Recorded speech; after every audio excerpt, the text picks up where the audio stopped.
ada begitu banyak contoh ya bagaimana Allah menjumpai manusia, menjumpai orang-orang tertentu. Ya, kita tahu, kita percaya bahwa Allah Maha Hadir dimanapun Allah ada. Tetapi ada waktu-waktu tertentu Allah izinkan orang-orang tertentu mengalami perjumpaan secara langsung dengan Tuhan. Kita akan lihat beberapa contoh ya. Nah, contoh yang pertama adalah ketika Allah menjumpai Musa di dalam kitab Keluaran 24 ayatnya yang ke-16 ya. Judul perikopnya Musa di Gunung Sinai. Saya bacakan ayat 16. Kemuliaan Tuhan diam di atas Gunung Sinai, dan awan itu menutupinya 6 hari lamanya. Pada hari ke-7 dipanggilnya lah Musa dari tengah-tengah awan itu. Tampaklah kemuliaan Tuhan sebagai api yang menghanguskan di puncak gunung itu pada pemandangan orang Israel. Masuklah Musa ke tengah-tengah awan itu dengan mendaki gunung itu. Lalu tinggallah ia di atas gunung itu 40 hari dan 40 malam lamanya. Amin ya. Ini satu contoh bagaimana Allah memanggil Musa ya di atas gunung, di tengah-tengah awan ya. Kemuliaan Tuhan dikatakan sebagai api yang menghanguskan di puncak gunung. Perjumpaan manusia dengan Allah. Ada contoh lagi yang kedua, ketika pada satu ketika Ayub mengalami kesusahan. Ya, kita tahu Ayub hartanya hilang, habis, dia sakit, dia kehilangan keluarganya. Ayub 38 ayat 1, Ayub 40 ayat 1. Maka dari dalam badai Tuhan menjawab Ayub. Ya, ini salah satu contoh di tengah-tengah badai Allah menghampiri manusia. Ada contoh lagi. Yesaya 29 ayat 6. Engkau akan melihat kedatangan Tuhan semesta alam dalam guntur, gempa dan suara hebat, dalam puting beliung dan badai, dan dalam nyala api yang memakan habis. Ya. Dan contoh yang terakhir di sini adalah ketika Tuhan menjumpai Elia. Kita tahu bahwa dia mengalami naik turun kehidupan, dan juga Elia pernah mengalami keadaan depresi. Dalam kitab 1 Raja-Raja 19 ayat 12-13. Dan sesudah gempa itu datanglah api, tetapi tidak ada Tuhan dalam api itu. Dan sesudah api itu datanglah bunyi angin sepoi-sepoi basah. Segera sesudah Elia mendengarnya, ia menyelubungi mukanya dengan jubahnya, lalu pergi keluar dan berdiri di pintu gua itu. Maka datanglah suara kepadanya yang berbunyi, apakah kerjamu di sini, hai Elia? Ya, Allah menghampiri, menjumpai Elia dalam keadaan yang berbeda dengan orang-orang yang lain. Bukan dalam nyala api, bukan dalam guntur, tetapi ketika dalam keadaan biasa-biasa saja. Inilah beberapa contoh yang saya ambil ya, bahwa Allah menghampiri, menjumpai manusia dalam keadaan-keadaan yang berbeda. Kebetulan di sini saya memberikan contoh keadaan alam. Beberapa contoh lagi ya di luar dari contoh alam tadi. Ketika Allah pertama kali Allah menjumpai Abraham. Abraham dalam keadaan tidak kenal Allah, tidak menyembah Allah, nggak punya hubungan dengan Allah, tidak mengenal Allah, bahkan dia hidup di tengah-tengah keluarga dan bangsa yang menyembah berhala. Secara tiba-tiba Allah intervensi dan Allah menampakkan diri, menyatakan dirinya kepada Abraham. Ada contoh lain lagi, Musa. Lalu satu ketika dalam keadaan lari yang dari Mesir, dia hidup di istana. Lalu satu ketika dia membunuh orang Mesir. Ya, lalu dia berlari. Dalam keadaan lari, Musa bersembunyi di pengasingan. Ya, sebagai seorang pelarian karena dia membunuh. Itulah Allah berkehendak menghampiri Musa dan menyatakan dirinya. Disitulah Musa pertama kali berjumpa dengan Allah. Ada contoh lain adalah Gideon. Gideon ini pada satu ketika dia bersembunyi. Orang Israel itu kerjanya perang, lalu satu ketika ya karena orang Israel ini kalah dan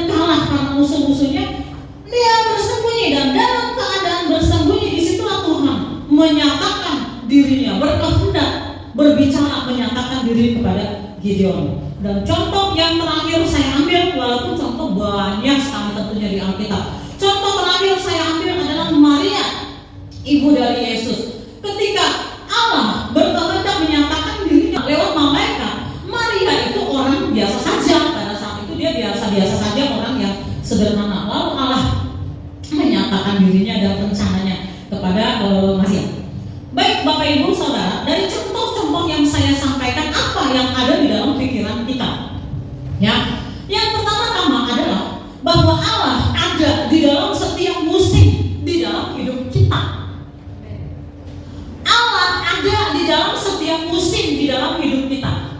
Masing-masing kita mengalami naik turun kehidupan. Pengalaman-pengalaman hidup kita tidak selamanya enak dan tidak selalu susah. Naik turun kehidupan. Sejak kita dikandung ibu kita, sejak kita dilahirkan, ya sejak kita kanak-kanak sampai remaja, dewasa dan seterusnya, ada banyak gelombang kehidupan. Tetapi marilah kita menyadari bahwa Allah ada di dalam setiap musim hidup kita. Tuhan selalu ada bersama dengan kita. Tetapi ya, kita ini sering tidak menyadari kehadiran Allah. Ya, sebagai orang percaya, sebagai orang Kristen, kadang kita berharap mengalami perjumpaan secara langsung dengan Allah, mengharapkan wujud Allah yang nyata, entah berupa mimpi, entah berupa pernyataan, ya, entah berupa penglihatan, entah berupa mujizat, ya. Padahal tidak selalu Allah menyatakan kehadirannya seperti itu kepada kita, ya. Allah memang ingin berbicara kepada kita, hanya saja, ya, kita kadang-kadang tidak peka kepada Allah. Ya, kenapa kita tidak peka? Ya, mungkin karena kita tidak siap, mungkin karena kita tidak punya hubungan dengan Allah, atau mungkin karena kita sibuk dengan pikiran kita sendiri. Ya, nah, jadi yang pertama-tama saya katakan bahwa Allah sesungguhnya Allah ada di dalam setiap musim kehidupan kita. Ya, nah di dalam kehidupan kita ini kadang-kadang Allah seakan diam. Ada waktu-waktu kita mengalami kesusahan, kesulitan yang sedemikian. Kita berseru, Tuhan bantu aku. Lihat keadaanku, aku begitu susah. Lihat penderitaanku, lihat masalahku, lihat kebutuhanku. Tuhan, aku panggil namamu, tolong aku. Lalu saudara berdoa dan berdoa, ya, ada yang berpuasa, ya, ada yang memperkatakan firman Tuhan. Saudara berjuang dan berjuang, ya, tapi seakan-akan Allah tidak menjawab, seakan-akan Allah diam saja. Ya, tetapi seperti yang tadi saya katakan, sesungguhnya Allah itu ada, dan Allah ada di dalam setiap musim hidup kita. Hanya kadang-kadang kita tidak menyadari, ya. Nah, Bapak Ibu Saudara, mengapa seakan-akan Allah diam? Mengapa seakan-akan Allah tidak memberikan pertolongan, tidak menjawab kita? Ya, kemungkinan tadi saya katakan, kemungkinan karena kita tidak peka. Kita nggak punya hubungan dengan Allah. Kita hanya mendekati Allah seperti center class aja. Kalau kita butuh, kita minta. Begitu keadaan kita baik-baik saja, fine-fine aja, kita udah lupa. Kita tidak lagi mencari Allah. Jadi kita menjadi orang Kristen yang yoyo. Mungkin aja seperti itu, mungkin, ya. Tapi mungkin saja kitanya memang sungguh-sungguh. Kitanya memang menjaga hubungan dengan Allah. Hanya saja Allah sedang menguji. Mungkin Allah sedang membantu kita, atau mungkin Allah sedang mempersiapkan sesuatu untuk kita. Jadi seakan-akan Allah diam. Tetapi poinnya adalah Allah ada bersama dengan kita. Di saat-saat kita senang, di saat-saat kita bahagia, di saat-saat kita penuh dengan berkat, penuh dengan keberhasilan, Dia juga ada. Di saat kita mengalami euforia, ya, ada sesuatu yang membuat kita bersuka cita, senang sekali, ya, Allah ada.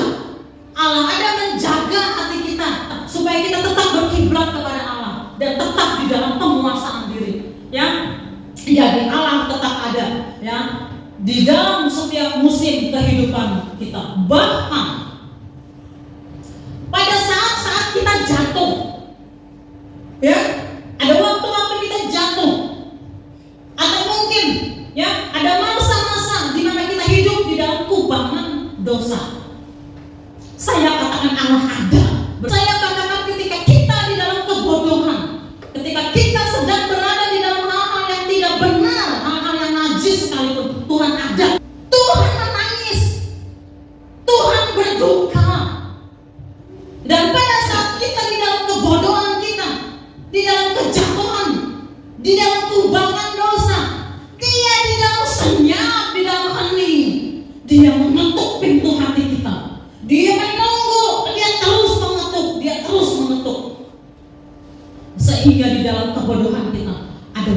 waktu tiba-tiba kita merasa bersalah, lalu kita buang perasaan bersalah itu.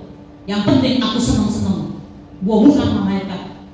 Lalu saudara terus lakukan lagi, dan Roh Kudus terus bekerja, terus di dalam hening, mengetuk pintu hati, terus mengetuk pintu hati, sampai akhirnya ada waktu tertentu kita merasa tidak tahan. Saya nggak tahu, mungkin ada saudara yang mengatakan, ya Tuhan itu saya.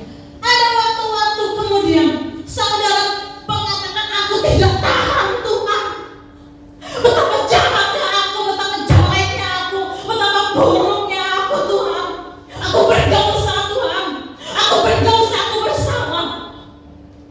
Saudara, ketika manusia hidup di dalam kubangan dosa, hidup di dalam kenajisan, kejahatan, Tuhan ada. Di dalam hening Allah mengetuk pintu hati, di dalam hening Allah mengetuk sanubari kita. Lalu ketika kita masih kanak-kanak tidak berdaya, ada anak-anak yang lahir dalam keadaan yang kurang beruntung. Kenapa?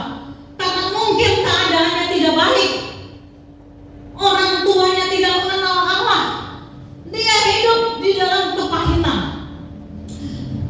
dia tidak dirawat dengan baik. Orang tuanya mungkin terlantarkan dia, mungkin orang tuanya ribut, mungkin orang tuanya ngomong yang gak benar. Di tempat ini ada saudara, ya, yang setelah mengalami pemulihan saudara lalu bangkit menjadi orang yang berbeda. Tetapi saudara menyaksikan masa kecil saya dulu, masih kecil saya dimasukin karung, diikat di pohon, lalu dicambuk, dipukul oleh ayah saya. Di tempat ini, di tengah-tengah saudara, ada yang seperti itu. Masih kecil saya mengalami yang eksploitasi, masih kecil saya dilecehkan, masih kecil saya dihajar, masih kecil saya sudah harus cari makan sendiri. Ada banyak di tengah-tengah kita anak-anak yang tidak berdaya, yang seperti itu lalu bertumbuh dan puji Tuhan, akhirnya kanak-kanak tersebut ya di masa dewasa berjumpa dengan Tuhan dan Tuhan pulihkan keadaan mereka. Itulah saudara, ada di tengah-tengah kita. Nah, yang saya mau sampaikan adalah ketika kanak-kanak yang tidak berdaya ini, ketika dalam keadaan tidak berdaya masih kanak-kanak, saya katakan Tuhan ada bersama dengan saudara, Tuhan ada bersama dengan saudara. Tuhan menangis, Tuhan berduka melihat anak-anak mengalami eksploitasi, Tuhan berduka, Tuhan menangis melihat anak-anak yang mengalami aniaya, yang mengalami kepahitan yang berat. Kok Allah diam saja? Bapak Ibu, Allah tidak bertanggung jawab untuk kejahatan manusia, karena manusia memilih jalannya sendiri. Kitab Yesaya mengatakan setiap manusia berjalan yang mengikuti kehendaknya sendiri. Tetapi di dalam hening Allah berbicara, di dalam hening Allah menguatkan, di dalam hening Allah mengatakan aku mengasihi engkau, di dalam hening. Dan Allah terus menjaga anak-anak tak berdaya tersebut sampai satu ketika anak-anak tersebut berjumpa dengan anak-anak Tuhan, berjumpa dengan anak-anak Tuhan, sampai satu ketika anak-anak tersebut mendengar tentang Yesus, mendengar tentang kasih Yesus, pemulihan di dalam Yesus, dan faktanya banyak orang dipulihkan. Banyak orang dipulihkan. Bapak Ibu Saudara, Allah ada di dalam setiap musim di dalam kehidupan kita, termasuk saat ini. 1 Tesalonika 5 ayat 9-10. Karena Allah tidak menetapkan kita untuk ditimpa murka, tetapi untuk beroleh keselamatan oleh Yesus Kristus Tuhan kita yang sudah mati untuk kita, supaya entah kita berjaga-jaga, entah kita tidur, kita hidup bersama-sama dengan Dia. Entah kita berjaga-jaga, entah kita tidur, kita hidup bersama-sama dengan Dia. Itulah kehendak Allah. Apapun keadaan kita, Dia tetap menginginkan yang baik untuk kita. Jadi kita bersyukur kepada kesabaran Allah. Kita bersyukur karena kesabaran Allah ketika kita hidup di dalam kubangan dosa, ketika kita terputus hubungan dengan Allah, ketika kita hidup dalam kenajisan kejahatan. Yesus sudah mati untuk kita. Terlebih sekarang ini kita yang sudah percaya kepada Yesus,